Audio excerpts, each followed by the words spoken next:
गौर से सुनिए दोस्तों, क्या आपने कभी गहराई से सोचा है कि अगर आप अपने मन को पूरी तरह से वश में कर लें तो आपकी जिंदगी कैसे बदल सकती है।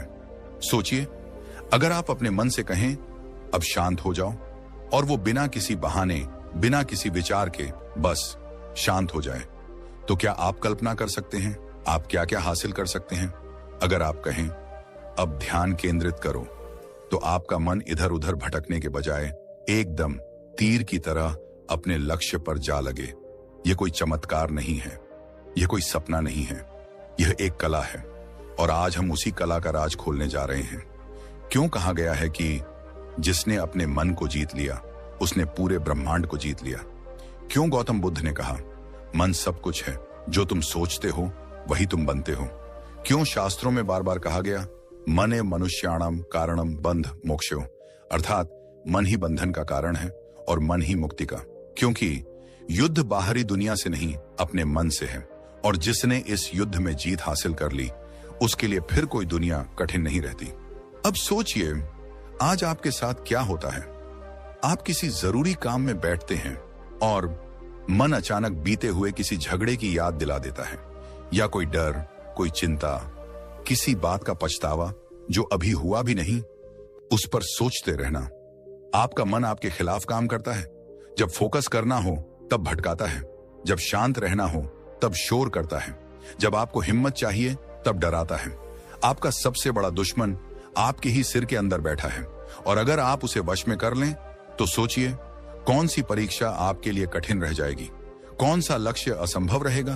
कई लोग कहते हैं मेरा मन नहीं लगता, मैं ज्यादा देर फोकस नहीं कर पाता, मन बहुत भटकता है, मैं जो सोचता हूं वो कर नहीं पाता। पर क्या आपने कभी सवाल किया है क्यों मन आखिर भटकता क्यों है? ध्यान से समझिए, मन एक बंदर की तरह है जो लगातार एक शाखा से दूसरी शाखा पर कूदता रहता है। अगर उसे कोई दिशा न दी जाए, कोई साधन न मिले, कोई लक्ष्य न दिखे, तो वो कूदता रहेगा। बिल्कुल वैसे ही जैसे आप सुबह उठते ही मोबाइल चेक करते हैं, फिर वीडियो, फिर इंस्टाग्राम, फिर सोच, फिर चिंता, फिर कंपैरिजन, और सारा दिन बस ऐसे ही बिखर जाता है। अब सवाल यह है, मन को नियंत्रित कैसे किया जाए, कैसे उसे अपना गुलाम बनाएं, कैसे उसकी ताकत को अपने फोकस में बदलें। इसका उत्तर आधुनिक मनोविज्ञान और प्राचीन ब्रह्म ज्ञान दोनों में छुपा है। आधुनिक विज्ञान कहता है कि मन दरअसल एक आदतों का जाल है। जो आप रोज सोचते हैं वही आपका मन बनता जाता है। आप जैसे विचारों को दोहराते हो वही रास्ते आपके ब्रेन में गहरे हो जाते हैं। उन्हीं रास्तों पर मन दौड़ने लगता है और धीरे धीरे वही आपकी नेचुरल सोच बन जाती है। उदाहरण के लिए, अगर आप हर सुबह उठते ही सबसे पहले चिंता करते हैं तो आपका मन उस आदत का आदी हो जाता है। अगर आप हमेशा दूसरों से तुलना करते हैं तो मन उस कंपैरिजन के चक्कर में उलझ जाता है।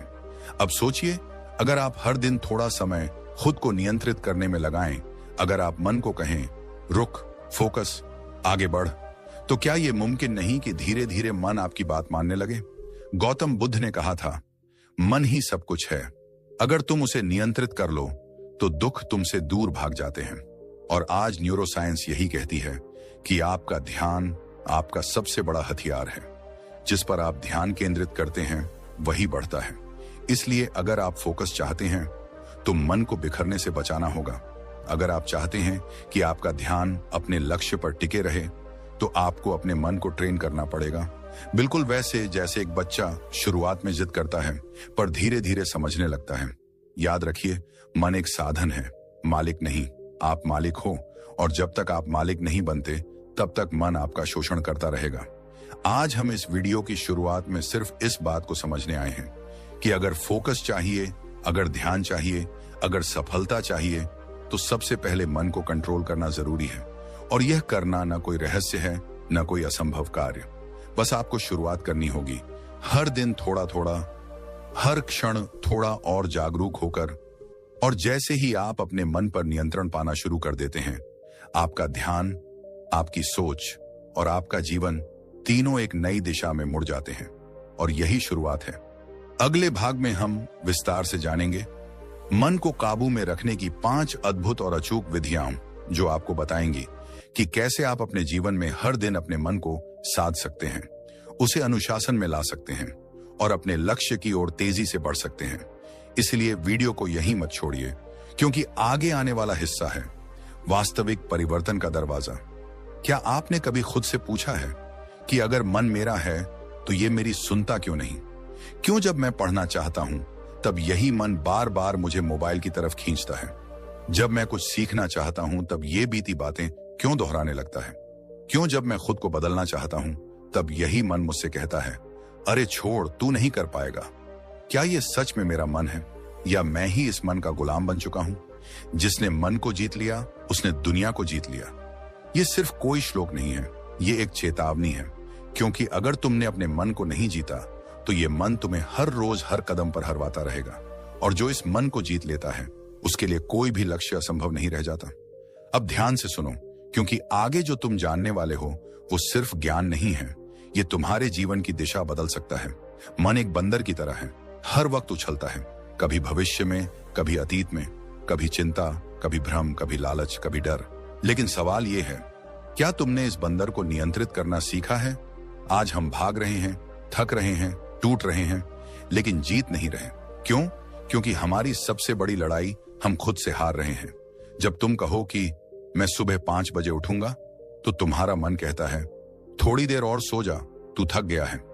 जब तुम कहो अब मैं अपना फोकस पढ़ाई या काम पर लगाऊंगा तो तुम्हारा मन कहता है, पहले थोड़ी सी इंस्टाग्राम देख ले, फिर शुरू करेंगे। और जब तुम कहो अब मैं अपने जीवन में बदलाव लाऊंगा तो वही मन कहता है, तू कौन सा खास है, सब ऐसे ही चलते हैं, तू क्यों इतना सीरियस हो रहा है? यही तो असली बाधा है, मन।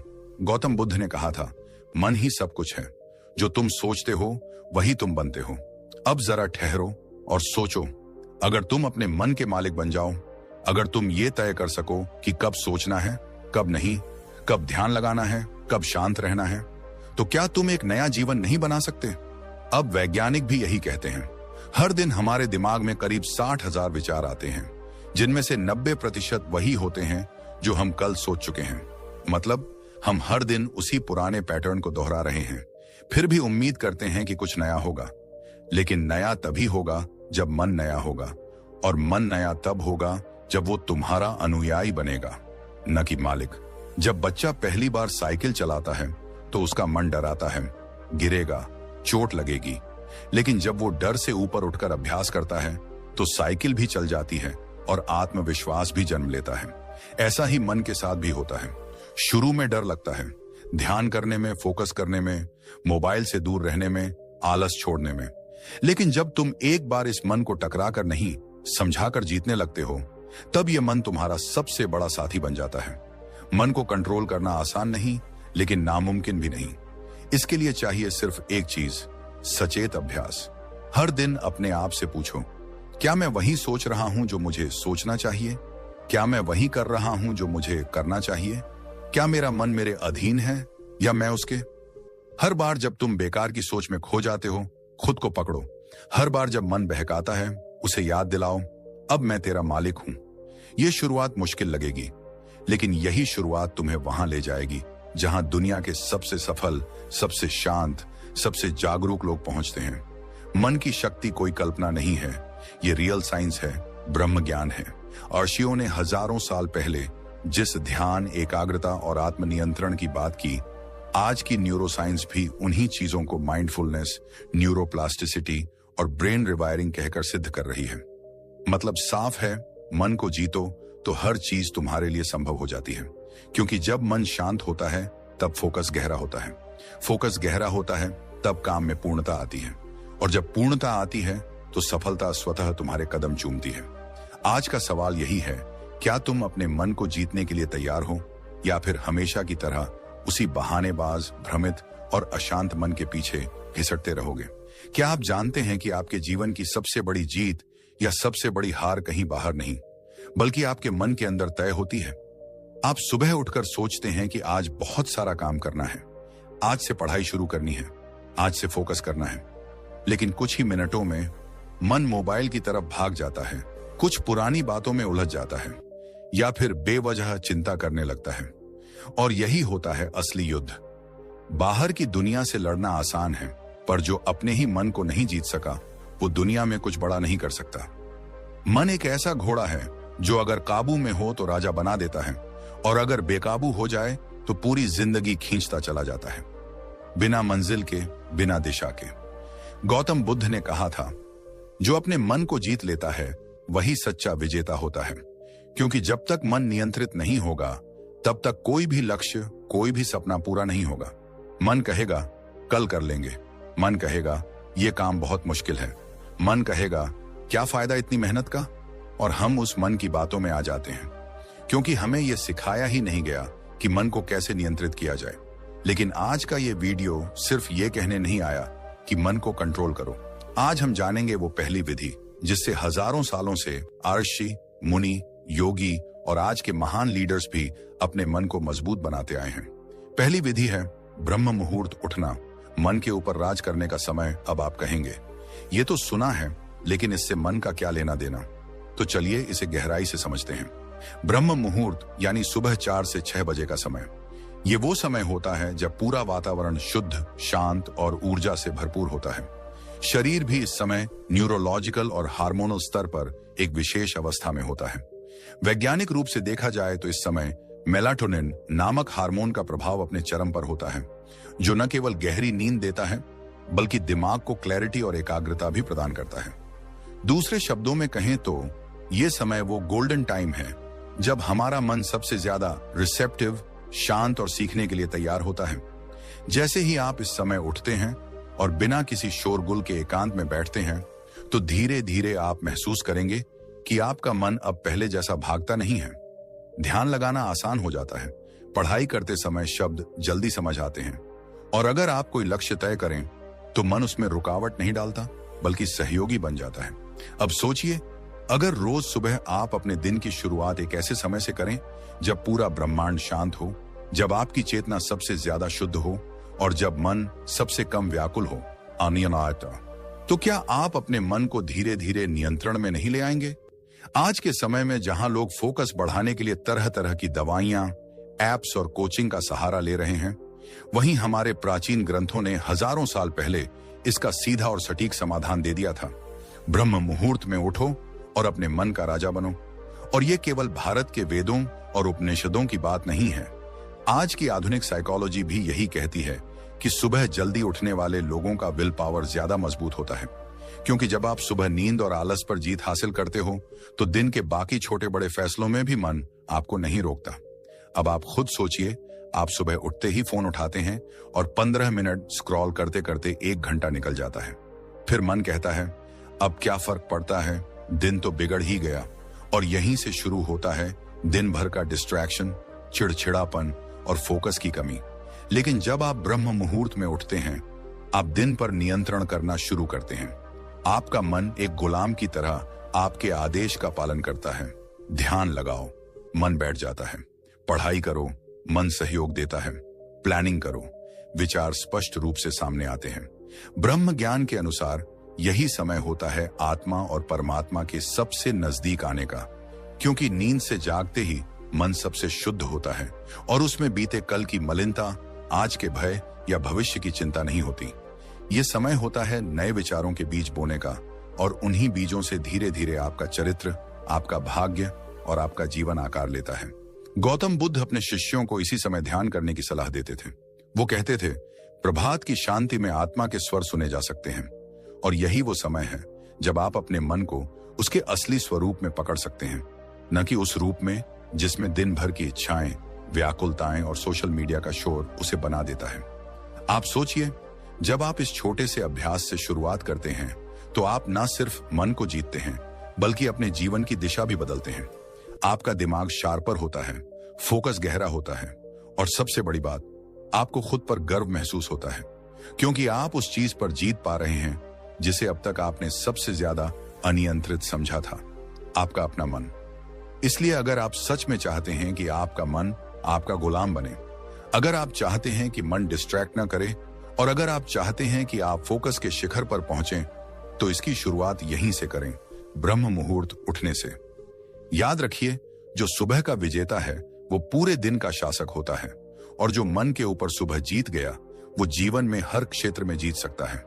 अब तक हमने समझा कि मन को कंट्रोल करना क्यों जरूरी है और उसकी पहली विधि क्या है, लेकिन ये सिर्फ शुरुआत है, क्योंकि मन के गुलामी से मुक्ति पाने की राह में ऐसी और भी कई विधियां हैं जो धीरे धीरे आपको एक ऐसे वॉरियर में बदल देंगी जिसका मन उसका सेवक बन जाए, न कि मालिक। तो अब तैयार हो जाइए अगली विधि के लिए, जो इस यात्रा को और भी गहराई, शक्ति और सफलता की ओर ले जाएगी। दूसरी विधि है प्राण शक्ति साधना, सांसों से मन पर नियंत्रण। कभी आपने गौर किया है, जब आप गुस्से में होते हैं तब आपकी सांसें तेज हो जाती हैं। जब आप डरे हुए होते हैं तब सांसें हल्की हल्की और अस्थिर चलने लगती हैं। और जब आप शांत होते हैं तो सांसें भी गहराई से चलती हैं, बड़ी ही सहजता से। इसका सीधा मतलब है कि हमारी सांसें और हमारा मन आपस में गहराई से जुड़े हुए हैं। यही वजह है कि अगर कोई व्यक्ति अपने श्वास पर नियंत्रण पा ले तो वो अपने मन पर भी नियंत्रण पा सकता है। यही है मन को जीतने की दूसरी विधि, प्राण शक्ति साधना। आज की इस व्यस्त और भागदौड़ भरी दुनिया में हमारा मन एक ही समय में कई दिशाओं में भाग रहा होता है। कई बार हम कोई काम कर रहे होते हैं लेकिन मन कहीं और भटक रहा होता है। किसी से बात करते वक्त भी मन पुरानी बातों में अटका होता है या भविष्य की चिंता में उलझा रहता है। ऐसे में फोकस कैसे बनेगा? ऐसे में मन पर नियंत्रण कैसे संभव है? इसका उत्तर छुपा है हमारी सांसों में और एक विशेष अभ्यास में, अनुलोम विलोम प्राणायाम। हर सुबह केवल 10 मिनट का यह अभ्यास आपके पूरे दिन को बदल सकता है। आप एक शांत, स्थिर और फोकस्ड मन के साथ दिन की शुरुआत करते हैं और जब शुरुआत ही इतनी सशक्त होगी तो दिन भर का हर कार्य सरल, स्पष्ट और प्रभावी बनेगा। यह कोई कल्पना नहीं है, बल्कि हजारों वर्षों पुराना ब्रह्म ज्ञान है जो आज भी उतना ही प्रभावशाली है। गौतम बुद्ध ने कहा था, जैसे कोई कुशल सारथी घोड़े की लगाम थामे रखता है, वैसे ही बुद्धिमान व्यक्ति अपनी श्वासों पर ध्यान देकर अपने चित्त को साधता है। यानी जो व्यक्ति अपनी सांसों पर ध्यान केंद्रित करता है वही अपने भटकते मन को वश में कर पाता है। और यही अभ्यास है अनुलोम विलोम का। यह साधना केवल एक श्वास अभ्यास नहीं है, यह एक ध्यान है, एक आंतरिक युद्ध है, जहां आप अपने अंदर के शोर को शांत करने की कला सीखते हैं। आप अपने मन के उस कोने तक पहुंचते हैं जहां विचारों की उथल पुथल थम जाती है। और जब विचार शांत होते हैं तब चेतना स्पष्ट होती है और यही स्पष्टता ही आपको फोकस की शक्ति देती है।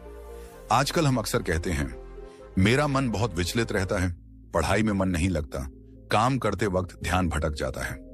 लेकिन क्या हम कभी यह सोचते हैं कि हम अपने मन को फोकस करने के लिए सांसों की मदद क्यों नहीं लेते? जब बच्चे परीक्षा से पहले घबराते हैं तो टीचर उन्हें कहते हैं, गहरी सांस लो। जब कोई तनाव में होता है तो उसे कहा जाता है, आराम से सांस लो। लेकिन क्या हमने कभी इस सलाह को गंभीरता से लिया? सच तो यह है कि हम में से बहुत से लोग सांस लेते हैं सिर्फ जीने के लिए, लेकिन जीने की गुणवत्ता को बढ़ाने के लिए नहीं। जबकि अनुलोम विलोम जैसी साधना यही सिखाती है कि हम अपनी सांसों को कैसे नियंत्रित करें, कैसे उनकी गहराई को महसूस करें और कैसे हर श्वास के साथ अपने मन को अधिक शांत और स्थिर करें। वैज्ञानिक दृष्टिकोण से भी देखा जाए तो जब हम गहरी, लयबद्ध सांसें लेते हैं तो हमारा परसिस्थेटिक न्यूरल सिस्टम सक्रिय होता है, जो शरीर को आराम, मानसिक स्पष्टता और संतुलन की अवस्था में लाता है। यानी मन सिर्फ शांत नहीं होता, वह आज्ञाकारी भी बनता है। और जब मन आज्ञाकारी होता है तभी वो हमारी बात मानता है, तभी हम उसे एकाग्र कर सकते हैं, तभी हम उसे फोकस में बदल सकते हैं। सुबह के समय जब वातावरण शांत होता है, सूरज की पहली किरण धरती को छूती है और प्रकृति भी जाग रही होती है। ऐसे में 10 मिनट का यह अभ्यास हमारे पूरे जीवन को दिशा दे सकता है। केवल सांस पर ध्यान दीजिए, विचार आए तो उन्हें जाने दीजिए, सिर्फ श्वास के आने जाने को महसूस कीजिए। धीरे धीरे आपका मन भी वही करने लगेगा जो आप चाहते हैं, न कि वो जो मन खुद चाहता है। यही है प्राण शक्ति साधना की महिमा। यह केवल एक योग क्रिया नहीं, यह एक मानसिक अनुशासन है। जब सांस नियंत्रित होती है तो मन भी नियंत्रित होता है, और जब मन नियंत्रित होता है तो जीवन अपने सही मार्ग पर चलने लगता है। तो अगर आप अपने जीवन में फोकस बढ़ाना चाहते हैं, डिस्ट्रैक्शंस को खत्म करना चाहते हैं, मन को अपना मित्र बनाना चाहते हैं, तो हर सुबह 10 मिनट अनुलोम विलोम की साधना को अपने जीवन का हिस्सा बना लीजिए। आज नहीं तो कल इसका असर जरूर दिखाई देगा, लेकिन अगर आप इसे नियमित करें तो यह साधना एक आंतरिक क्रांति बन सकती है। याद रखिए, प्राण पर अधिकार तो मन पर अधिकार, और जिसने अपने मन पर अधिकार पा लिया उसे कोई भी लक्ष्य असंभव नहीं लगता। अब सवाल यह उठता है कि सिर्फ सांसों से ही नहीं, और भी कई ऐसी विधियां हैं जो हमारे मन को नियंत्रित कर सकती हैं। हमारे फोकस को तीव्र बना सकती हैं। और अगली विधि जो हम जानने वाले हैं वो है तीसरी विधि है विचार विच्छेदन विधि। विचारों को बीच में ही काट देना। कभी आपने ये महसूस किया है कि आप कुछ जरूरी काम कर रहे हैं, लेकिन अचानक मन में कोई पुरानी बात, कोई डर, कोई बेकार सोच या कोई ऐसा विचार आ जाता है जो आपका पूरा ध्यान भटका देता है और फिर आप उसी में उलझ जाते हैं। वो विचार आता है, पकड़ता है और खींच ले जाता है।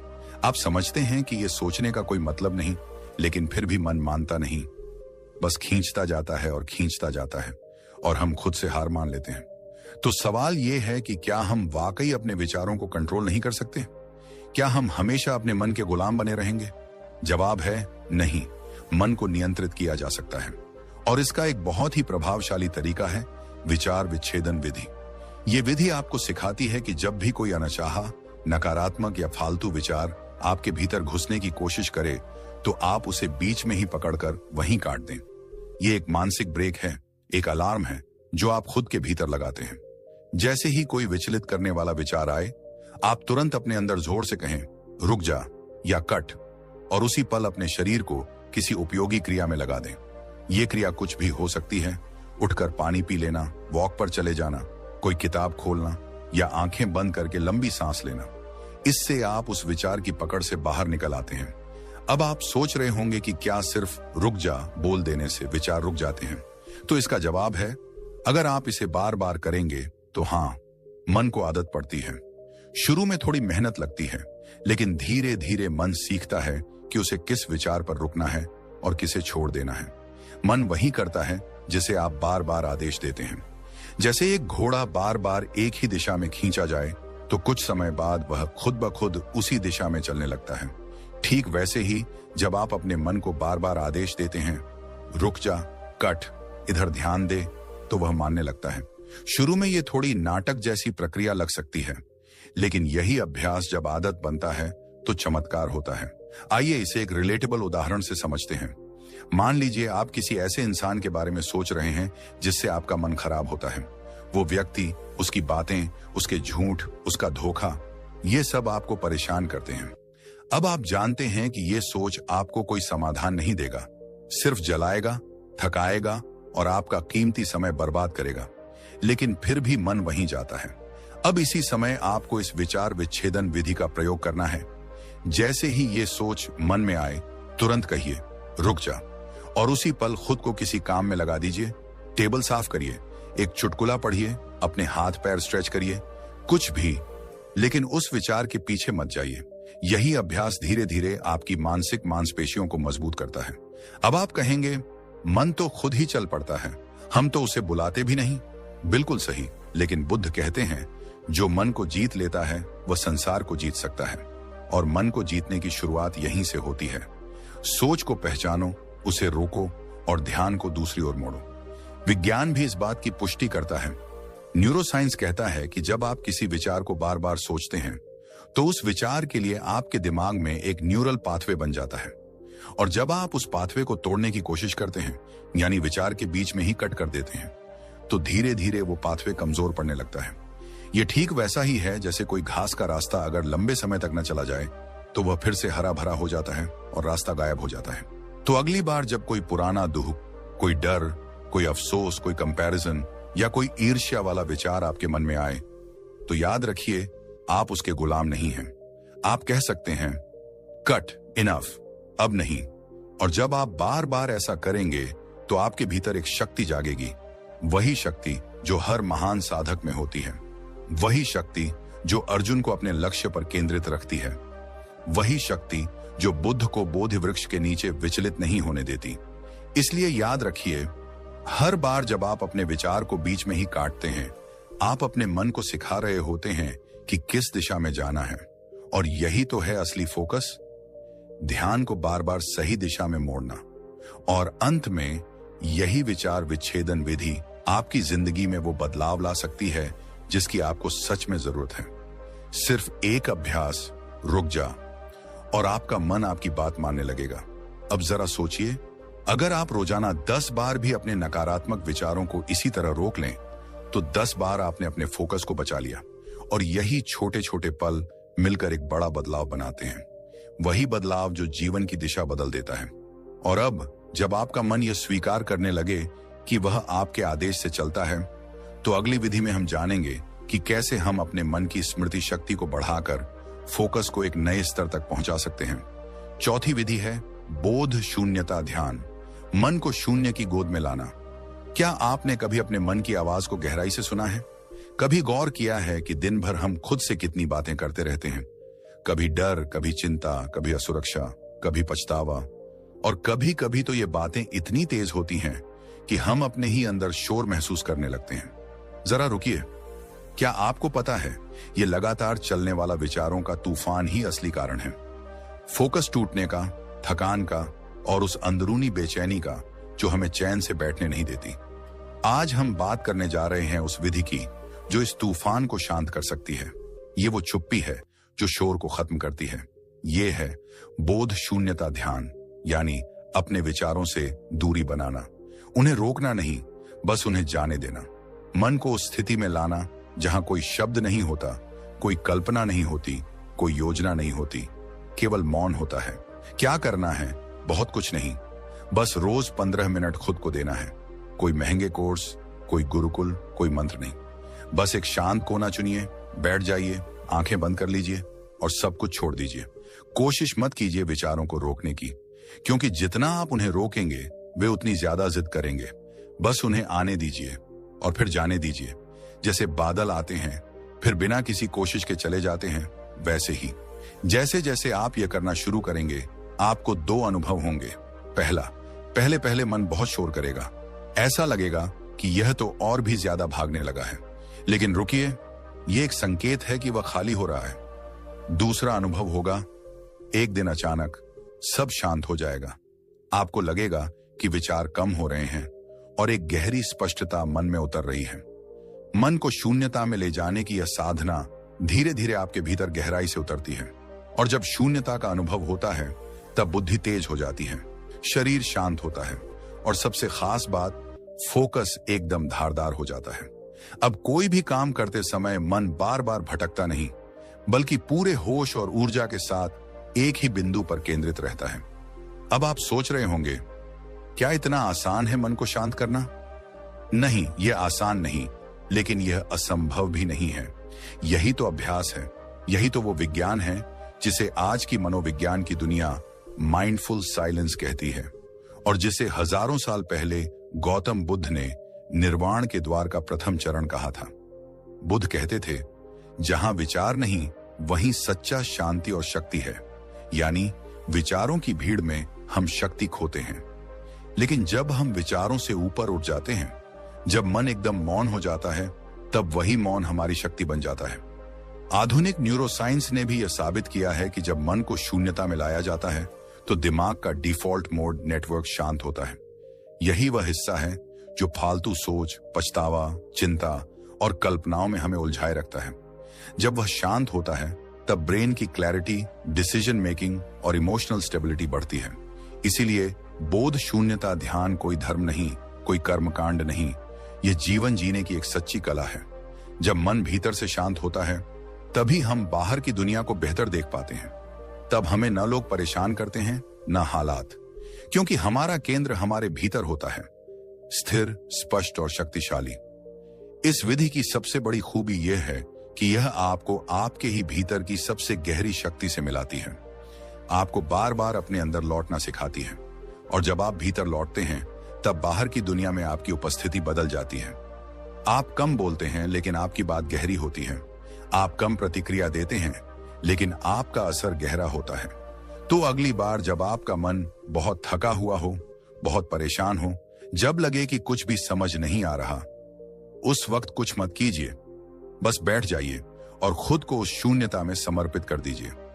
देखिए कैसे धीरे धीरे सब कुछ साफ होने लगता है, जैसे धुंध के पार सूरज झांकने लगे। याद रखिए, मन को जीतने के लिए किसी युद्ध की जरूरत नहीं, सिर्फ मौन की जरूरत है। और अब जब आपने बोध शून्यता का महत्व समझा है, तो अगली विधि में हम जानेंगे कि कैसे मन को ऊर्जावान बनाकर उसे थकान से मुक्त रखते हुए एक ऐसा स्टेट तैयार किया जाए जहां मन अपने आप लक्ष्य पर टिकने लगे। अब हम बढ़ते हैं पांचवी विधि की ओर। बहुत से लोग ये सवाल पूछते हैं, मैं कुछ करना चाहता हूं, कुछ सीखना चाहता हूं, कुछ बड़ा बनना चाहता हूं, लेकिन मेरा मन साथ नहीं देता। क्या कभी आपने भी ऐसा महसूस किया है? सुबह अलार्म बजता है लेकिन मन कहता है अभी 5 मिनट और सो लेता हूं। किताब उठाते हैं पढ़ने के लिए, लेकिन मोबाइल पर एक नोटिफिकेशन आता है और मन कहता है बस एक बार देख लूं फिर पढ़ता हूं। ध्यान करने बैठते हैं और अचानक मन में आने लगती हैं कल की बातें, आने वाले कल की चिंता, और जिनका कोई मतलब नहीं होता वो विचार भी। तो अब सवाल ये है, क्या वाकई मन को कंट्रोल किया जा सकता है? उत्तर है हाँ, पूरी तरह किया जा सकता है। मन कोई अजगर नहीं है जिसे काबू करना नामुमकिन हो। वो बस आदतों का गुलाम है। उसे बस सही दिशा, सही संस्कार और सही अनुभव देना होता है, और यही काम करती है संकल्प शक्ति जागरण की विधि। आज हम मन को जीतने की 5वीं विधि की बात कर रहे हैं। 5वीं विधि संकल्प शक्ति जागरण, एक व्रत, एक नियम, एक जीत। अब ध्यान से सुनिए। मन को झुकाना है तो पहले खुद से किया वादा निभाना सीखो। हर बार जब आप कोई लक्ष्य तय करते हैं और फिर उससे पीछे हट जाते हैं, तो आप केवल उस लक्ष्य से पीछे नहीं हटते, आप अपनी आत्म प्रतिष्ठा को तोड़ देते हैं। और जब आत्म प्रतिष्ठा गिरती है तो मन कहता है तू तो खुद से भी झूठ बोलता है, अब तू किसी चीज के लायक नहीं। अब उपाय क्या है? बहुत सरल लेकिन बेहद गहरा। हर 7 दिन के लिए एक नियम लो, एक ऐसा संकल्प जो थोड़ा कठिन हो लेकिन मुमकिन हो। जैसे सुबह 5 बजे उठना, या सुबह 9 बजे तक मोबाइल नहीं छूना, या 7 दिन तक बिना चीनी के रहना, या हर दिन बिना नागा 15 मिनट ध्यान करना। शर्त एक ही है, इसे किसी भी हालत में मत तोड़ो। भले कुछ भी हो जाए, नींद आई, आलस आया, मूड नहीं बना, बाहर शोर हुआ, लेकिन नियम नहीं टूटेगा। अब आप पूछेंगे इतना छोटा सा नियम क्या करेगा? ये नियम नहीं, आपके भीतर की इच्छा शक्ति का दीपक है। हर दिन जब आप उसे निभाते हैं तो आप मन को संदेश देते हैं, देखो मैं कहता हूं और करता हूं, मैं जो ठान लेता हूं वो करता हूं। धीरे धीरे ये दीपक जलता है और वो अंधेरा जो मन की कमजोरी है वो छंटने लगता है। आपका ध्यान तेज होता है, आत्मविश्वास बढ़ता है, और आप जो चाहें उस पर केंद्रित हो पाते हैं। इसका असर केवल मन पर नहीं होता, शरीर और चरित्र पर भी पड़ता है। मन अब इधर उधर नहीं भागता, वो आदेश मानता है। आत्म संयम आता है, अंदर एक संतोष और स्पष्टता आती है, और सबसे बड़ी बात, अब आप अपने शब्दों का सम्मान करना सीख जाते हैं। गौतम बुद्ध ने कहा था, जो मन को वश में कर ले वह 1000 युद्ध जीतने वाले से बड़ा विजेता है। और मन को वश में करने का पहला कदम है खुद से किया हुआ वादा निभाना। मनोवैज्ञानिक भी कहते हैं कि जब हम लगातार कोई संकल्प निभाते हैं तो हमारे दिमाग में डोपामीन और सेरोटोनिन जैसे हार्मोन्स सक्रिय होते हैं, जो फोकस, मूड और मोटिवेशन को बढ़ाते हैं। मतलब जब आप एक छोटा व्रत निभाते हैं तो आपका दिमाग आपको रिवॉर्ड देता है, बहुत अच्छा किया, और यही सकारात्मक ऊर्जा फिर अगले नियम को निभाने में मदद करती है। एक बात और समझिए, यह केवल 7 दिन का नियम नहीं है, यह एक संस्कार है। संस्कार बनते हैं, फिर स्वभाव बनते हैं, फिर वही हमारा भविष्य बनाते हैं। तो हर सप्ताह अपने भीतर एक संस्कार जगाइए और देखिए कैसे मन अब आपका सेवक बन जाता है, आपका गुलाम नहीं। और याद रखिए, जो खुद से किया गया वादा निभा ले वो ही सच्चा विजेता है। अब सोचिए, आप कौन सा पहला संकल्प लेने जा रहे हैं, और क्या आप उसे निभाने के लिए तैयार हैं? जहां आपका मन पूरी तरह से आपके अधीन होगा, और जीवन की असली शक्ति वहीं से शुरू होती है। जागो, ठानो और निभाओ। मन को जीतो, ध्यान से नहीं, संकल्प से। और अगर इस वीडियो ने आपके दिल को छू लिया हो, अगर आपके भीतर कहीं ना कहीं एक हलचल सी मच गई हो, तो यही संकेत है कि अब समय आ गया है अपने मन को जीतने का, अपने जीवन को एक नई दिशा देने का। लेकिन ये तो सिर्फ शुरुआत है। हर हफ्ते हम आपके लिए ऐसी ही गहराई से जुड़ी बातें, प्राचीन ज्ञान और आधुनिक मनोविज्ञान के अद्भुत मेल के साथ कुछ ऐसा लेकर आते हैं जो आपके जीवन को बदल सके, आपके भीतर छिपी शक्ति को जगा सके। तो अगर आपने अभी तक हमारे चैनल को सब्सक्राइब नहीं किया है तो जरूर कीजिए, क्योंकि अगली विधियां